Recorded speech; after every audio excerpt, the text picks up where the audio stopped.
Moving parts and the potential to store electric and hydraulic power dramatically increases the risk of injury when a worker has to interact directly with a machine.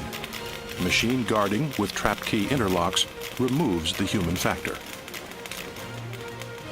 The machine's main power switch is outfitted with a trapped key lock. As long as the power is on and the machine is operating, the key cannot be removed.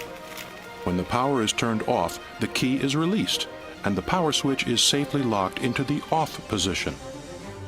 The key can then be taken to the lock on the access door of the machine.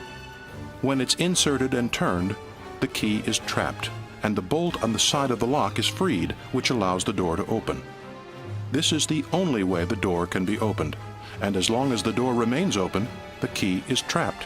It's impossible to mistakenly re-energize the machine while the protective door is open. When the task is complete and it's necessary to re-energize the machine, the sequence of events is simply reversed.